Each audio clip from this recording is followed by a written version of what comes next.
You probably all heard that. And that is the beginning of our recording this week for everyone, either live. And like I said, we have about 50 now 51 people online, and probably more people kind of logging in as we go. But this week is a very unique week. Not only for us roadrunners, but really in the history of the history of our world, truthfully. We are not accustomed to having forest fires that include whole communities of housing going up in flames. And as a matter of fact, I just heard well, and by the way, we are on Instagram Live if you are on Instagram. Um, I just read an article from CNN 2 days ago, and I just on my drive home on NPR, I heard a discussion from professionals saying the exact same thing. And it's frankly, we don't know. And it's not that we do know, it's not that we think we know, it's we do not know. So here's what we don't know. The AQI, the air quality index, does include, and I did make a mistake on my social media post, it does include ozone and all sorts of other things, yeah, particulates and whatever.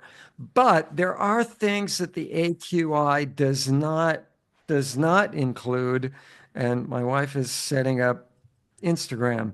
But at any rate, um, there are things like benzone, like asbestos, like metals, like other gases that the AQI does not include.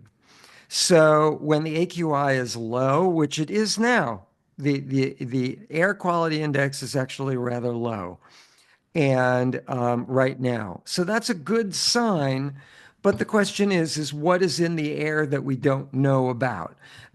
You can't really go into a fire zone and start testing the air quality because basically you're in the middle of a fire zone and not a safe place to be. We had runners just the other night. We're not allowed to go so far up north, up the beach, because there's a fire zone up there, even though there's no fire for miles. They blocked it off, they barricaded it. So there's a lot of data that we don't know. When there is a forest fire, normally speaking, we have wood being burned for hundreds and thousands of years in human existence. Wood was what a forest fire consisted of. Suddenly, now we have a community of housing that went up in smoke, along with all the plastics and the asbestos and the metals and all that stuff that's now in the air. So the question is, well, is it unhealthy to run outside? And the answer again, is we don't know. So we are offering a huge variety of opportunities to go different places. Lucy, our coordinator, does live next to Griffith Park, and she said, along with the air quality index, which is very low, same in Santa Monica. I'm waving at my wife.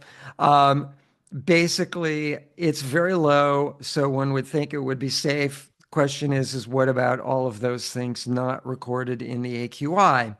Um, Griffith Park does seem to be healthy, low, like I said, AQI. We don't know. So we are going to have a Saturday run, walk, and walk in Griffith Park. Normal, anybody can join. Saturday. We will also be doing a Sunday run, walk, and walk in Griffith Park. I will be there on Sunday. I will not be there on Saturday. The normal crew will be there Saturday. Um, we will not be doing Balboa Park, but you're welcome to go to Griffith Park. There is also the Valley Run Club is doing a run in Santa Clarita. You're welcome to join them in Santa Clarita. That's the Valley Run Club. Santa Monica, I'm thinking most of the in you are all welcome to do this little adventure. I was out there last weekend. We had a group down in Newport Beach in Orange County for 2 years, last year and the year before. We are going to be doing the Back Bay again. in this coming Saturday, 2 days from now, this coming Saturday. And we will be, all of these things begin at 7 o'clock. Griffith Park, 7 o'clock Saturday, Sunday, Newport Beach, 7 o'clock on Saturday only. So you are invited to go to any one of them. We will not be having Saturday at the Fairmont or anywhere in Santa Monica, and we will not be having New Balboa Park on Sunday anywhere. But there are all these other options. You are also welcome on Sunday to join the South Bay Running Club uh, down at Valley Park in Hermosa Beach. So it's off of 26th and Gould, right by the Chip Trail there. And you're welcome to join them. They're only doing their normal run is about a 6.5 mile run up the beach. It's a great run. I've done it a million times. Or, like I said, come on down to the Back Bay. We will have a 3 mile out and back, 3 mile total. And then we will eventually go on 10 miles more. It is a 10.2 mile loop all the way around the Back Bay. I will be down there. I'm going to try and put up some little directional signs so people don't get lost. And we will be doing a half marathon there. We will be doing a half marathon in Griffith Park on Saturday and on Sunday as well. You can do part of it or all of it. Like I said, Newport Beach. We meet at the Muth Center, MUTH. There's a link on the newsletter that all of you just got today, that Lucy just sent out today, to where the Muth Center is. You can look up the Muth Center. It's where we met for 2 years, MUTH on Google Maps, and it'll take you right out there. It's a nature center. There's a big building with a bathroom in it, and you'll see our awning set up on the side of the road there. And 7 o'clock we begin. We will be there doing, like I said, 3 miles out and back, and then 10.2 mile loop all the way around the bay. There's a little residential area there where the OC half and full marathon go the opposite direction from what we'll be doing. So you'll actually be running a good chunk of the half marathon in OC that's going to happen in a few weeks. So that's that. Griffith Park will have a bunch of back and forth, up and down, whatever. So you can stop there if you don't want to do the full half. We're very fearful that people who haven't run in a couple weeks may not want to do the entire 13.1. So you got an option out. And also somebody with a slight injury, aches or pains may not want to do the whole thing. So we want to have kind of a way out. So we're asking all our pace leaders to follow the routes to enable people to cut it short, just in case they're injured or whatever. Not a lot of places to pick up an Uber in the middle of wilderness area and down in Newport Beach. I will say this, it is definite. They are absolutely talking about when can they redo the date for the Rose Bowl half. The Rose Bowl half has been postponed, not canceled. Repeat, it has been postponed, pushed back, not canceled. So we will be doing the Rose Bowl half. I cannot promise that it will be before the LA Marathon. So we will be pushing our training season to continue on with the Rose Bowl. In Santa Monica, we may be doing it with the LA Running Club, just because this is their season coming up after the LA Marathon, and we want people to support the LA Running Club. We haven't figured that out yet. They do have to figure out things that are impossible to figure out yet. For example, the Rose Bowl area is now an evacuation site for people who lost their homes. A really sad thing. We are not going to be kicking people out of the Rose Bowl parking lot who may be living there and maybe refugees who just lost their home. in what is it, El Segundo, the areas where the big fires were. Um, and there are a bunch of them. Obviously, Palisades is not the only one. Um, so there's that question, when will that evacuation site no longer be an evacuation site? When will the fire northwest of the Rose Bowl be put out? 2 days ago, I saw it was down to 30% or something like that. It's still a huge issue in that area. I don't know what the AQI is in at the Rose Bowl, but again, we don't know what the toxins are around that area. So everybody, ourselves, the marathon people who are connected, they are my boss, the marathon people.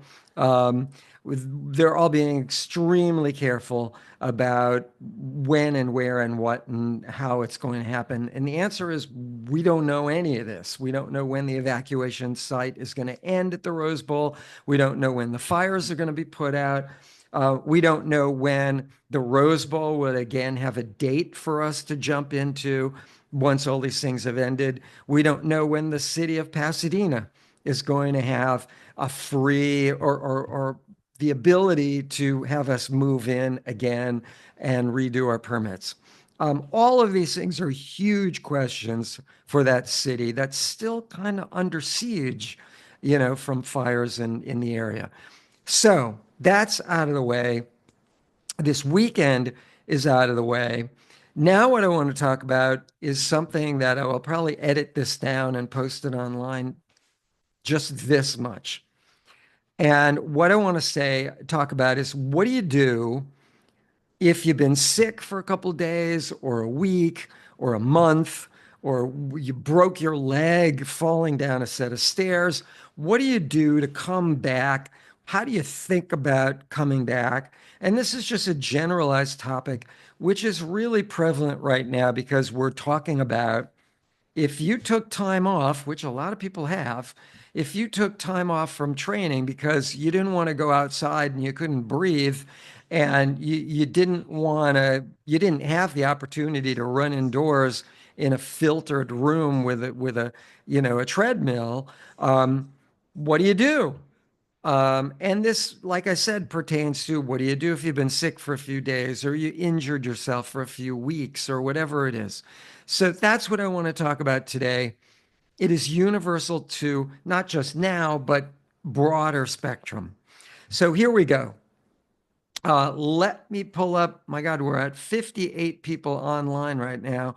Let me share our PowerPoint presentation. And hang on a sec. Whoop, hang on. There we go. And let me share our PowerPoint presentation. And you're hopefully seeing, I think you're all seeing this. You are. You're seeing and we also have 45 people on Instagram, which is exciting. Welcome to Instagram. I'm just told that we don't know what the questions are on Instagram. So I'm not sure that we can answer Instagram questions. Is that true? Can't see them. Oh, we can't see the Instagram questions right now. Maybe I'll be able to turn it around and look at them later. So all the questions will be answered, but we'll answer them later. Or you could go on our Zoom channel, which you'll find on the newsletter. It's the same Zoom channel every week. If you find a newsletter, click on the Zoom link. There you go. At any rate, so welcome everybody. And here we go with today's topic. Thanks everybody for joining in, all of you people wanting to know what the heck is going on. So in general speaking, the greater that you do, the greater your fitness. In other words, the more time you're out there, the more miles you do, the greater your fitness. There is this theory and it's a reasonable, good theory. It's just a way of thinking about it, that basically, the more you do, the more money essentially you get, the more money in the bank. The bank is fitness. It's the fitness bank. the more fitness you gain, the more you do, right? So the more money you put in the fitness bank on race day, you cash it all in, and whatever money you got in the fitness bank, that's what you get on race day. That's what you can essentially buy on race day. That's how well you will do or whatever. You may have, if you don't have a lot of fitness money, you will have to slow it down a little bit so you don't burn out, hit the wall, whatever. And those are topics we'll discuss later on. Obviously, things like hydration, carbohydrate intake per hour, sodium intake, heat, how warm it is outside. All of these things play into how your marathon will turn out beyond, shall we call it, the fitness bank. But for today's topic, where we're talking about where you're losing fitness because you're not able to train, the concept is an important one. Essentially, the more you do overall, the greater your fitness. However, there is a point where beware, number two here, beware of overtraining, beware of doing too much, right? So, especially if you're injured, you don't want to, you always, the rule of thumb is, oh, the rule of thumb is if you're injured, heal first, train second, right? Because you're never, ever really going to be able to build the race and the fitness that you want unless you're healed. Because you won't ever be able to do speed work as fast because you'll be injured and you may be limping or in pain, so you won't be able to go as quickly. You may not be able to go as far. And basically, you may be just not just sustaining an injury, but when you feel pain, it might, in most cases, it means that you're injuring yourself worse. Got it? Pain means injuring yourself worse in most cases. So heal first, train second, and also be aware of doing too much. If you're slowing down your paces, your overall paces on your statistics, or even just in general, you feel like you're slowing down. And you just can't push yourself to go as fast like you were a week or two ago, that's overtraining. If you're exhausted all the time, this malaise of fatigue has come over you for more than 2, 3 days, more like a week, that's overtraining. I think overtraining is good and I applaud it for 2 or 3 days. But beyond 2 or 3 days of that fatigue, that malaise of fatigue that's over you all the time, that's then it becomes destructive. Got it? 3 days, 2 or 3 days overtraining, okay. And we do have some of that built into our weekends. You may notice that after a long workout, after a long run, walk, or walk on a Saturday or a Sunday, if you flip them depending on what are you in Balboa Park or other location, um, you may notice the other weekend day has a fair amount of volume to it. And that's overtraining. And that's not a bad thing because Monday or Tuesday, you're going to be doing a day off completely. So you'll be able to rebuild hormone levels and rebuild muscle tissue. Hormones help you rebuild muscle tissue quicker, like human growth hormone is a prime example. So overtraining gets depleted and you're back in full. Um, so, um, little okay, too much overtraining, too much of a good thing. Now, in general, and we're going to be talking about this in a deeper dive, you don't want to jump if you don't want to jump more than 10 to 20% in a week. 10%, fine. Our weeks, and you'll see in a moment, do jump about 10%, usually a little less than 10%. Some weeks do actually hit 10%. Most are less than that. Um, 2 weeks are generally less than 20%. And we'll jump into how that will play out in coming back from a day or a week or whatever it is that you've had off, either because bad air or illness or injury or whatever. Um, Check the schedule And we're going to be talking, like I said, about day changes or week changes. And then we'll have question and answer at the very end of the whole deal. So here we go. Here's some statistics. One day, like say you ran Monday, you missed Tuesday, and you ran Wednesday, or run, walked, or walked, or whatever you're doing for training. You miss one day in between, you've lost nothing. And in fact, every week has one day off in a week, sandwiched by two runs, run walks, or walks. Right? It may be speed work, it may be easy work, but it's always sandwiched between something. So if you miss a day, you've missed nothing. You lose zero.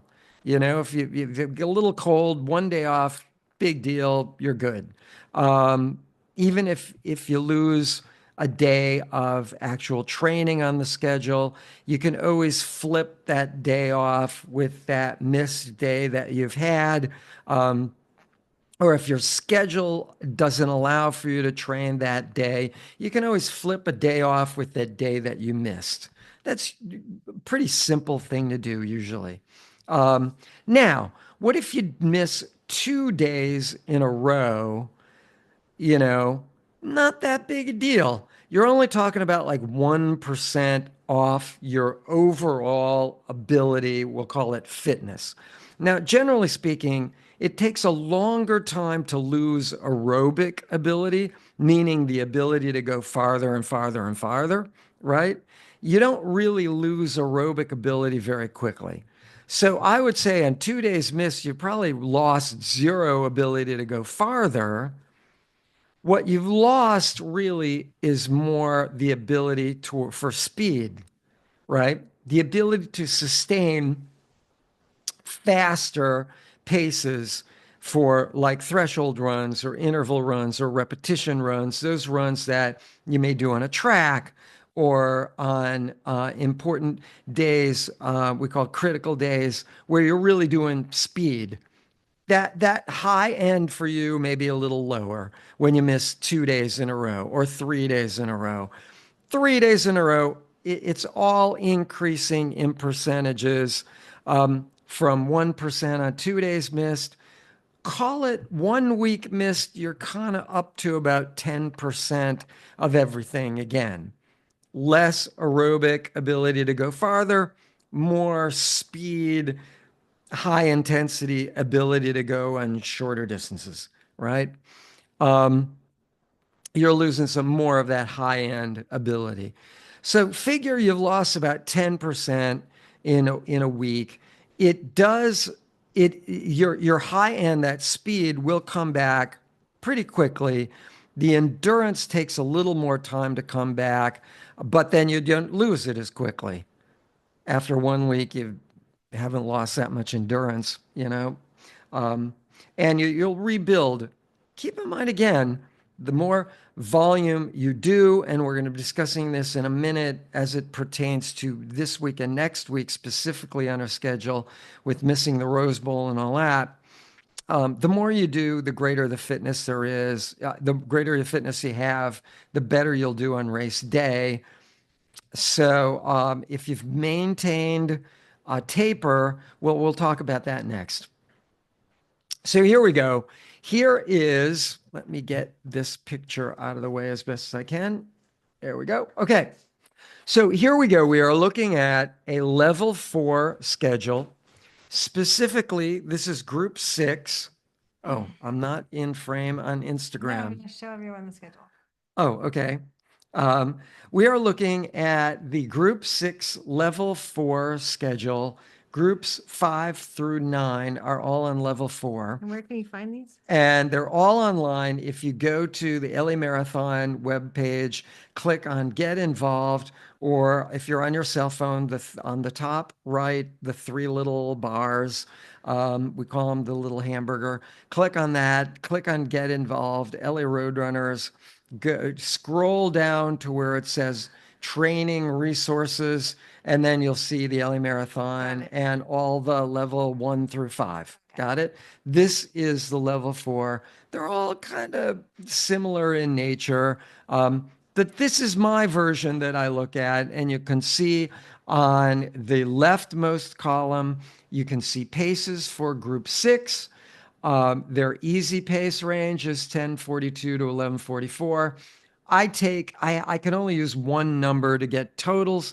So I took a median between those to that range, and I just kind of like rounded it up to 1110 pace. And that's where I got the easy pace range on your your right two most columns that you're looking at. You do not see the leftmost column. You do not see the two rightmost columns on your web page online. If you want to see those, I'm honored to email you your group's copy that I'm looking at, that you're all looking at right now online. But the time, all of this carries over total time per all of these different pace ranges, and then total mileage. And then you can see the total mileage and even a total increase of percentage per week. Okay. And we're going to be going over that in a minute. I feel like I So, lost 30% already. 30% of your overall ability Mhm. because you just took like 3 weeks off. Feels like it. Okay, if you've taken 3 weeks off, well, Or two. let's take that as a prime example. Okay, so 3 weeks off. Today is now January the 16. 16th, right? So that would be next week. Hang on. But you've just taken, that would be this week, January 16th. Move me over a little. That's this week, which is taper week. Okay. So you've missed this week, December 30th, January 5, And like all of last week. this whole all of last week, No. all the week before, all the week before that. So let's just say you lost 30%. Let's add it up. If you can build 20%, certainly you can easily build 10% with no risk at all. If you're not feeling any aches or pains and you want to jump to 20%, which is fairly safe if you're healthy, right? No aches or pains, no injury. Right here, this week that you missed is only 8%. This week that you missed is only 7%. So you're looking at about 15%. You can jump from this week to this week, and you're only jumping 15%, right? So if you redo December 23rd through 29th, then you jump this week, the December 30th, right? So you do this week, hopefully this week or next week. Yeah. Then this is if you've had 3 weeks, missed nothing, 3 weeks. Then you jump, don't do December 30th through January 5th, this line item here. Don't do the taper week here. Oh, excuse me. Don't do this taper week here. And you can jump to this taper week here, January 20th through the 26th. That's actually next week.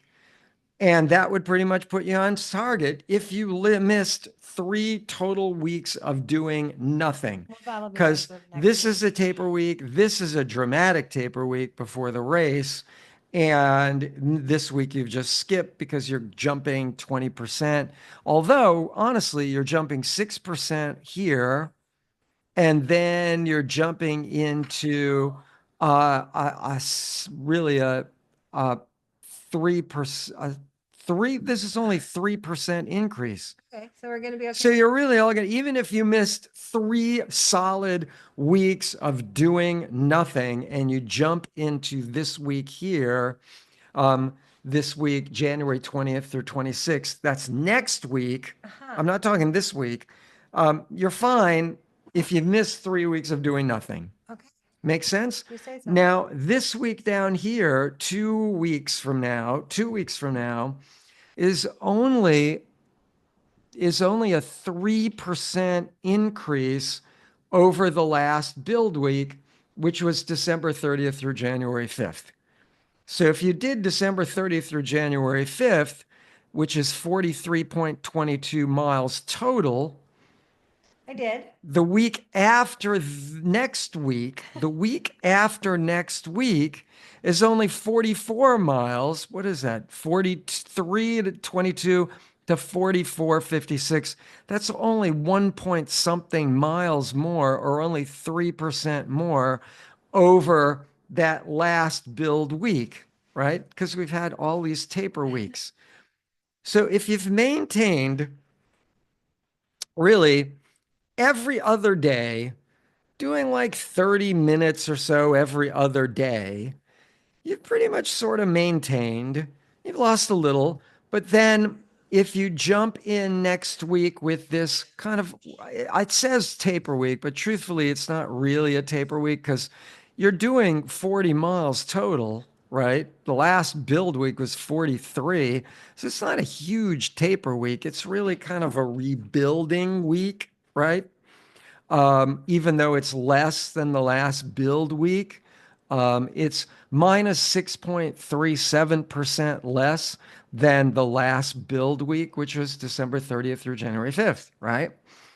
So even if you jump into that with less mileage and then you jump into the week after that and you just follow the schedule thereon, you're doing all right if you've done like 30 minutes every other day. Um, Even if you've screwed it up and missed a week, you're only losing 10%.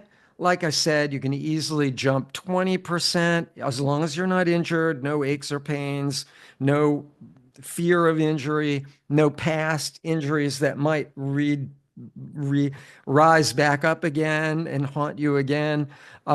You can jump 20%. And like I said, all of these weeks are less than 10% on all of your schedules. They're fairly similar. You can easily pretty much come back pretty quickly. If you're out sick for 2 weeks, there again, this week and this week, you're talking 15%. So you want to, you miss this week and this week, say, instead of 3 weeks, you've missed 2 weeks. You could pretty much, but you did the week before, you could pretty much jump this week and dive into this week, right? So you're skipping a week and you're jumping into 2 weeks later. So you're still, and then you jump 2 weeks from that, and you're back on track. Make sense? So 2 weeks, you'd be back on track even if you miss 2 weeks. 1 week, miss 1 week, you lose 10%. Here you're only gaining 8%, you're only gaining 7%, you're only gaining 6%. You lose any one of these weeks, you could pretty much jump right back into the game.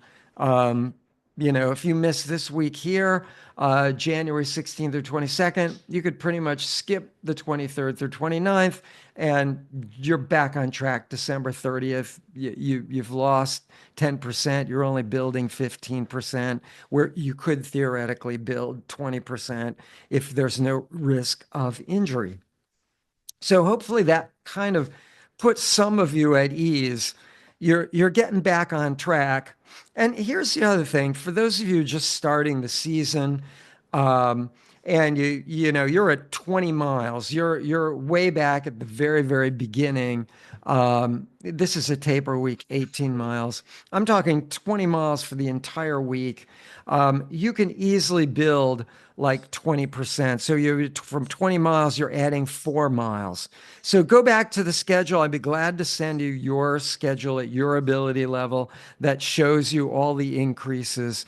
And I've already done this with several people, help you map it out. What do you skip? What do you jump into? But here's the deal. Take a look at this.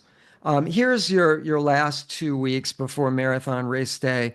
For this particular level of ability at these paces over on the left side of the screen, for these totals based on your paces and your time spent, different level schedules have different times. This group is going to end up, if you did absolutely everything perfectly and you were a machine on target, on pace exactly, which I do not expect anyone, and I mean zero of you, to do. But if that in fact was the case, this group would end up with about 706 miles, 0.18 total miles for the entire season, which is a truckload of money in the fitness bank, shall we say, 700 miles. And this particular schedule is 80%. Okay, 80.1. Don't shoot me. An entire season, 0.1% off. It's okay to complain. I will not listen to you in this case. 0.1% for an entire season off. 80% aerobic. That means the low in heart rate endurance work. And 19.9% anaerobic. That means higher intensity above marathon race pace or half marathon race pace. Higher intensity work, 19.9%. Again, 0.1% off the 20% for the entire season, 6 months. Shoot me now. I'd say that's pretty darn good. You show me a schedule that can match that one. Um, there you go. I love to see that schedule. At any rate, that even has those totals, by the way. But yeah, I'm rather proud of this. Pat myself on the back. Thank you. Yeah, and then again, the different levels of schedules, thank you, Julie. The different levels of schedules do show different percentages of high intensity versus, or shall we say, aerobic versus anaerobic work, high intensity versus low intensity work. Our schedule one only has 5% anaerobic work. So, like if you're in your 70s or 80s, you don't want to do 20% anaerobic work. You'll probably be injured if you're in your 70-year-old or 80-year-old. You want to do more like 5%. And I've worked with people at that age and given them a 5% schedule. And one person that I worked with very closely for about 6 years won her age group.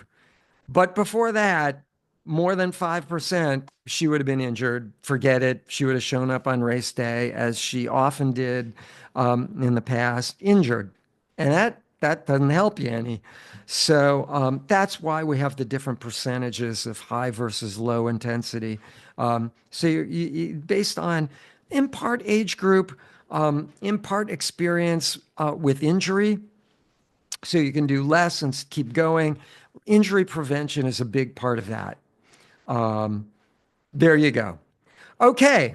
So with that, I think we are good. I always end with this: do not look at where you are today and ask why. Look to the future and all the possibilities that lie therein and say, why not? Darn it. We What? got this. And I thank you all for chiming into this. I'm going to be answering a lot of questions, I have a feeling, and I will stay until all of our questions are answered, which I will also continue to record. But I will say this, I will see you all at the finish line. And again, thank you. That's it for my PowerPoint. And where are we going this weekend is the question of the day. We check your newsletter that just came to you via email from Lucy. We are going to Griffith Park, 7 o'clock Saturday, or we are going to Newport Beach at the Muth Center, MUTH. Make sure you spit a little when you Muth Center, not MUF, but MUTH, Muth Center in Newport Beach at the Back Bay. It's an amazing area of wildlife. And 7 a.m. again. And then on Sunday, we're going to be in Griffith Park again. Or there are all these other groups that are doing different things. SBRC in the South Bay, Valley Run Club, they're going to Santa Clarita. You're welcome to do all of those. And oh, I forgot. We actually, for the first time, we are actually going to have an online virtual run for 75 minutes on Saturday morning at 7 o'clock our time. We have never done this before. It is going to be something we're going to roll out and do in the future, but virtual online, as if all of that wasn't good enough. If you have a treadmill and want to stay indoors in a filtered environment, we got the answer for you. Virtual online. Find that email, the newsletter that Lucy just sent out today. She sent it today, just a few hours ago. And there is a link to a virtual, sponsored by us and Sprint Crowd. What's the name of it? Sprint Crowd. Sprint Crowd and us and LA Roadrunners are sponsoring this virtual run online that you can log into through the link on that newsletter. Yeah. So there you go. Um, a ton of options for this weekend. If you missed my intro, if you joined in late. So they will be, I will be online for a little bit, live from the Back Bay. Honestly, that's where I will be on Saturday. And then I'll be in Griffith Park on Sunday. And I want to thank all of you for chiming in tonight. And here goes our recording. Bye, everybody, and good night.